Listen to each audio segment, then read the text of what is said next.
Pourtant, chacun a son don selon Dieu. Il n'y a pas de différence. Toi et moi, il n'y a pas de différence. La seule différence qui puisse s'imposer, c'est quoi? C'est le degré de la vie de consécration que chacun puisse mener par rapport à son ministère. C'est la seule différence.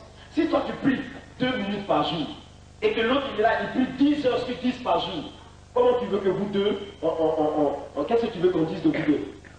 C'est pour ça qu'un jour, une église est venue faire une enquête sur moi. Ils ont envoyé un pasteur pour venir enquêter sur moi, parce que pour eux, j'étais un Rosicrucien. Donc il est venu, quand il est venu chez moi ce jour-là, il m'a trouvé au salon. Il a bavardé avec moi, avec diplomatie. Et puis il me pose une question. Quel est ton secret? Il dit, mais quel secret tu me demandes? Tu me demandes quel secret? Il y a quel secret là? Hein? J'ai ouvert la Bible, je vais vous montrer. Il dit, voici le secret. Et voici le secret. En même temps, Dieu me révèle toute sa vie. Je lui ai dit, je bénis le nom du Seigneur parce que depuis que tu es venu, je ne suis pas encore entré dans ma chambre. Alors, tu vas voir la table de la rose croix qui est dans ma chambre, tu vas prendre les livres, les papiers, comme ça tu verras un témoignage qu'aujourd'hui j'ai saisi Caput dans la rose croix. Ça c'est des bonnes choses. Il dit non, moi je ne suis pas venu pour une histoire de rose croix ou quoi. Et il me dit, pourquoi tu me poses la question? Hein? Et je lui dis, dans ta vie, toi tu es pasteur, toi qui diriges des fidèles, tu mets une vie de prière de 15 minutes par jour. Je lui dis ce matin, tu n'as même pas prié. Tu n'as même pas prié ce matin, tu veux t'asseoir devant moi pour me demander quel est ton secret. Tu mets une vie de prière de 15 minutes par jour. Et moi, je me bats pour réussir 7 heures, 10 heures par jour. Vous deux, on vous met sur une même plateforme de croisade. Tu veux qu'il se fasse quoi au travers de qui parmi vous deux? Non, non, non, non. Je lui dis non, non, écoutez, c'est pas la faculté de théologie qui enseigne ça. Alléluia. Tu comprends? Je lui dis, c'est pas une faculté de théologie qui enseigne ça. Nous sommes sur un terrain pratique. Tu fais 15 minutes par jour. Un homme de Dieu qui fait 15 minutes par jour et tu veux être efficace. Et comme ça, tu vas poser la question à celui qui se consacre nuit et jour. Tu vas lui dire quel est ton secret. Alors je n'ai 40 jours, 40 nuits, tu connaîtras mon secret. Alors, je lui dis, alors, viens. Il dit non, je commence à lui faire un enseignement sur la puissance de Dieu. Je n'ai pas fini d'enseigner. Il s'est mis à genoux. Prie pour moi le Seigneur, qu'il m'utilise. Il dit, tu n'es pas venu pour que je prie pour toi. Hein? Ma main ne te touchera pas. Tu es venu pour aller dire que je suis Rosicrucien. Donc, va. Il est parti, il est sorti de cette communauté. Oui, il est sorti. Il allait chercher Dieu pour jeûner, prier, pour chercher à demander à Dieu de lui donner une vie de consécration. Et Dieu a commencé à l'utiliser puissamment. Donc, nous ne sommes pas différents, mais la seule différence s'impose où? Sur le degré de ta vie de consécration par rapport à ton ministère. Parce que si tu ne prends pas ton ministère au sérieux, tu ne verras pas aussi du sérieux. Non, tu ne verras pas du sérieux. C'est pour ça que je ne suis pas d'accord avec ceux qui enseignent que le jeûne, on n'a pas forcément besoin de jeûner pour grandir ou alors pour faire quoi. Cesse de nous séduire. Pour arrêter ça. Si on ne devait pas jeûner, la Bible n'allait pas parler du vrai jeûne en Ésaïe 58. Et Jésus, en Matthieu chapitre 6, n'allait pas parler également du jeûne. Jésus lui-même a montré qu'il fallait jeûner. Entre nous, le roi des rois, le Seigneur des seigneurs, il avait besoin de jeûner. Lui-même qui était Dieu. Et s'il a fait, c'est pour nous enseigner. Parce que je vous dis de passage, un chrétien qui ne jeûne pas, il est faible. La chair prie sur lui. Je ne vous mens pas. Je veux la gloire de Dieu dans ma vie. Je n'ai pas eu de père spirituel, de quelqu'un pour m'éduquer spirituellement comme ça. J'étais livré à moi-même. Mais Dieu m'a éduqué. Quand on a fini de nous former, que j'ai été consacré à l'Éternel, Dieu me dit, va, porte le deuil de Daniel. Porte le deuil de Daniel. Porte le deuil de Daniel. Je suis allé séjourner dans la présence de Dieu 21 jours, 21 nuits. Je suis revenu. 6 mois après, Dieu me dit, rentre, jeûne pour cette nation. Je suis allé 30 jours, 30 nuits. Je suis ressorti. 6 mois après, Dieu me dit, pars. 40 jours, 40 nuits. je suis parti. Et quand j'ai fini, je marchais à 4 pattes. Je partais à 4 pattes comme ça. Parce que je n'avais plus de force, j'étais affaibli.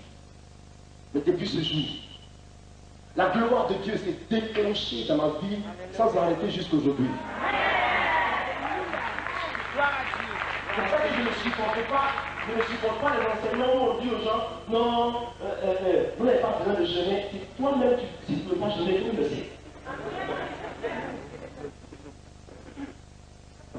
Même Paul, l'apôtre Paul, sur la mer sur laquelle il est difficile de voyager si on n'a pas mangé. Paul jeûne pendant 14 jours. Suivi de Max. Il était à bout. Ils ont jeûné, le Saint-Esprit est descendu. Quand le chrétien jeûne, tes voix sont appelées à l'intérieur. Vous voulez mener le combat comme ça, vous voulez gagner, et vous n'avez pas envie de devenir spirituel. Il faut être spirituel. Le jeûne est aussi spirituel.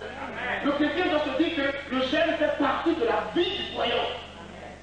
Non, le jeûne ce n'est pas une circonstance. Jamais. C'est faux. Ce n'est pas une circonstance. Non, le jeûne n'est pas circonstanciel. Le jeûne fait partie de la parole de Dieu.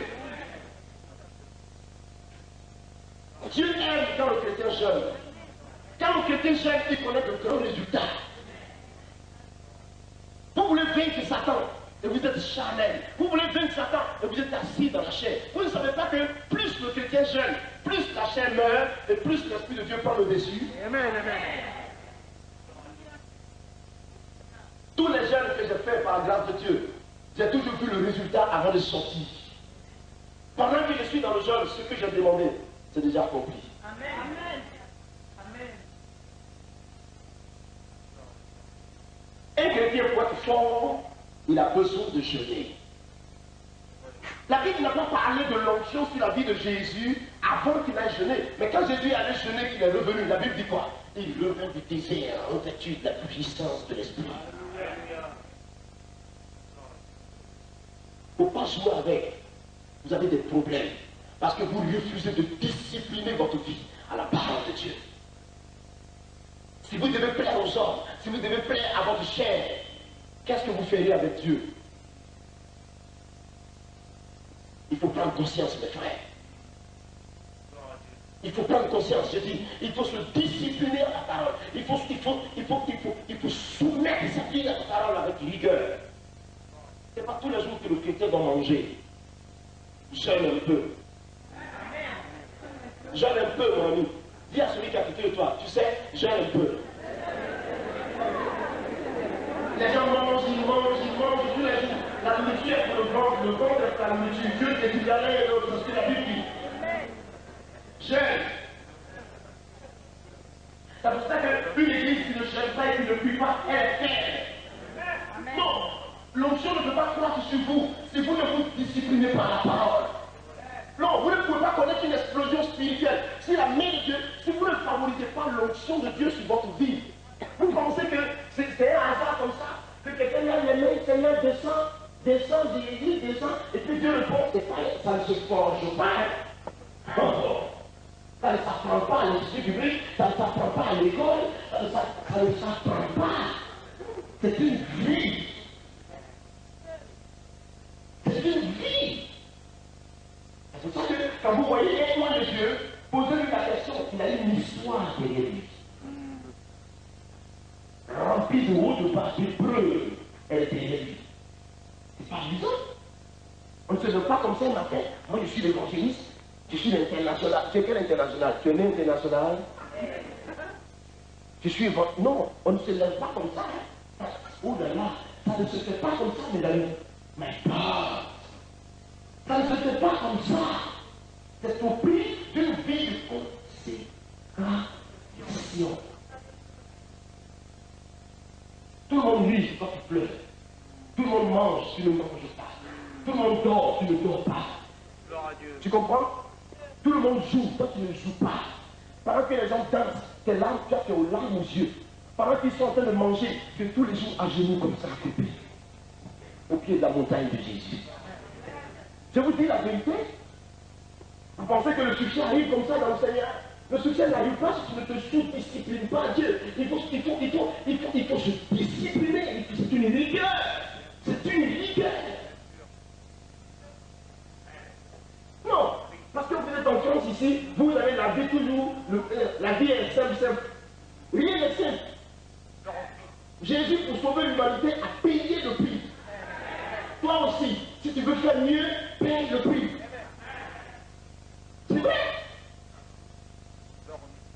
J'ai vu la puissance de Dieu. J'ai vu l'onction de Dieu. Tu ne peux pas me blaguer par rapport à l'onction. J'ai vu. J'ai vu. J'ai vu Dieu soulever des foules. J'ai vu la puissance de Dieu même à terre une foule de 2000 personnes par une seule commande sur le Saint-Esprit.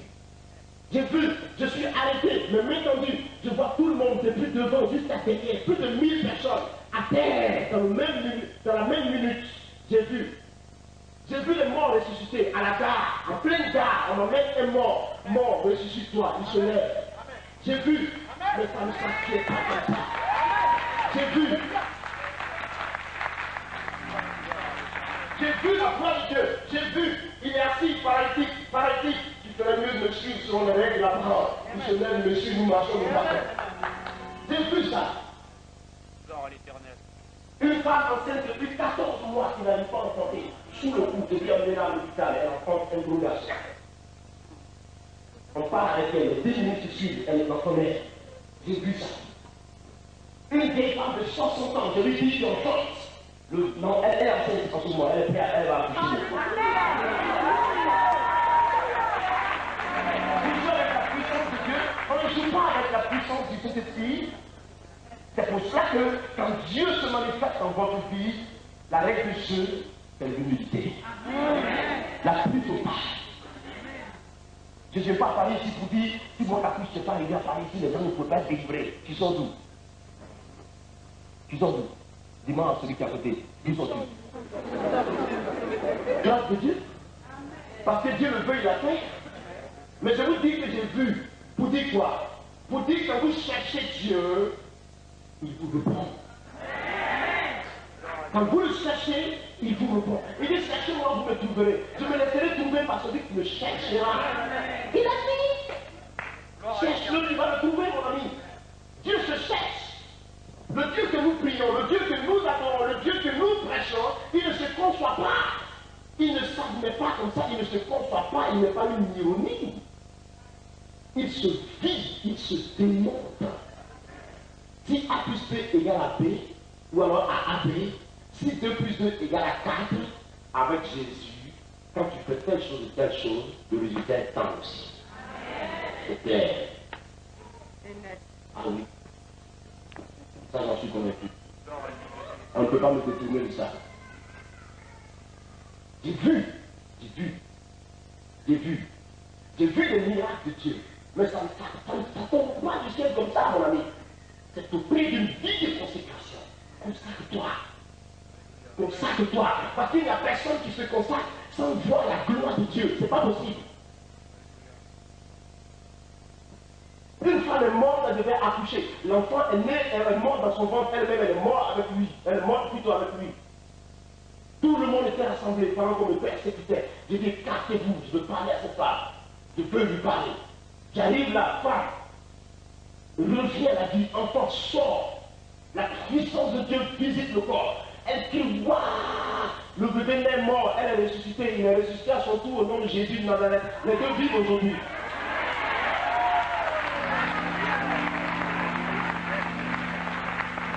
C'est au prix d'une consécration. Ce pas dans la division que ça va se faire. Tel pasteur de telle église, tel pasteur qui minimise tel, parce qu'il n'a pas une expérience dans le ministère par rapport à lui, tel serviteur de Dieu qui veut marcher sur tel qui veut qu'à Paris, si on dit qu'il est le meilleur. Tu es le meilleur.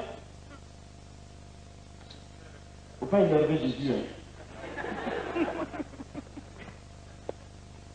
Les chrétiens feraient mieux de rester dans leur coin, de se lever pour frapper Satan et retourner dans leur secteur. Tu frappes un coup et tu rentres la tête, tu ressens la tête, tu frappes, tu la rentres, tu ressens, tu frappes.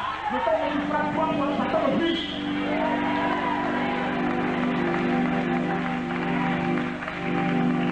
Alléluia. Malgré l'opposition, ils veulent pas embarquer tout le pays au rythme de la puissance de Dieu. Claire. Je vous dis la vérité, je ne mens pas. Il y a des gens qui sont parmi nous ici, qui vivent. J'ai vu une fille spirituelle tout à l'heure, je sais pas où elle est. Ma chérie, tu es où là? Là voilà. Dieu te bénisse. Demandez-lui, elle va vous dire. Demandez-lui. Tu étais à cette croisade là, non? À Marcory Champrou. Lorsque le Saint-Esprit pousse, il fait pousser le bras d'une jeune fille. La main était courte comme ça. Dieu fait sortir la main. Et la main est plus longue que l'autre. Je lui dis, tu as vu où? Elle est devenue très géante. Est-ce que tu crois que l'autre main peut sortir pour s'ajuster à l'autre? Elle dit non, pasteur, c'est bon. Vous savez pourquoi elle disait ça? Parce que quelqu'un qui a vécu dans le désespoir quand même des années, ma main est sortie, on laisse ça comme ça. Même si c'est bon comme ça. Donc je lui dis, je te comprends, mais accepte seulement parce que Jésus est prêt à faire toucher l'autre main. Elle dit d'accord. Lorsque je commence à prier, la main pousse. Et les deux mains deviennent juste comme ça. De tels miracles, Dieu est en train de produire de tels miracles dans le monde. Le temps du grand réveil est arrivé. Vous devez vous réveiller. Ça suffit. Cessez de dormir. Ça suffit là. Oh! On passe sur la plateforme de l'hôtel Ivoire. Le gars marche comme ça. Un louba d'Abidjan. Louba, il frappe tout le monde dans le quartier de Cocody. Il chicote tout, il frappe, musclé comme ça. La parole connaissance sort. Quelqu'un est là-bas dont le pied est court. Dieu veut le guérir aujourd'hui. Il se lève, il arrive. Il marche comme ça. Parce que l'autre pied est court par rapport à l'autre.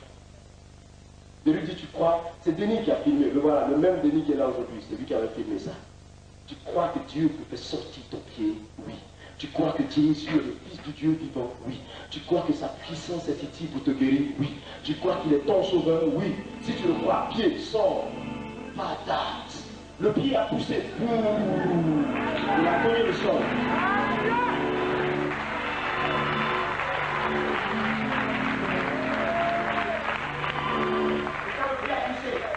Il a commencé à marcher correctement comme ça.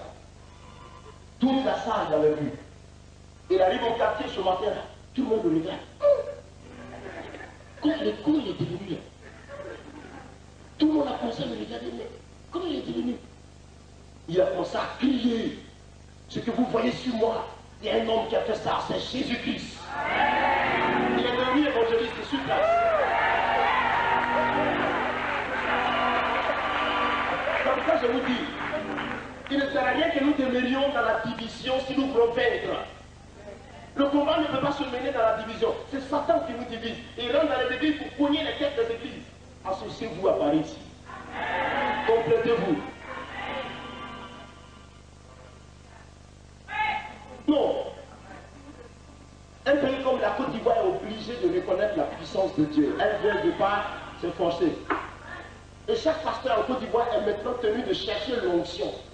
Parce que si tu n'as plus l'onction, mon ami, ton église va se vider. Assois-toi. Ah non, mais c'est la vérité. Mais c'est la vérité. Où on vient à l'église pour vivre, où on vient pour mourir. Parce que tu vois, l'église est puissante. L'église est puissante. Il n'y a pas une puissance dans le monde qui est plus que la puissance que l'église a. Alléluia. Mais c'est parce que l'église elle-même ne reconnaît pas son droit, elle ne pense que son rang. Amen. Depuis que vous avez entendu que le ministre français est dans le coma, qui s'est levé pour aller prier pour lui? Non, qui s'est levé pour aller prier pour lui? Je n'ai pas dit qui a prié pour lui à la maison. Vous voyez, vos autorités sont malades. Vous ne pouvez pas vous lever pour aller prier pour lui. Hein? Mais demandez au moins. Demandez si l'État peut vous permettre. Si je connaissais la porte, je serais parti. Montez-moi la porte. Moi j'ai envie de prier pour lui. J'ai envie moi. Hein?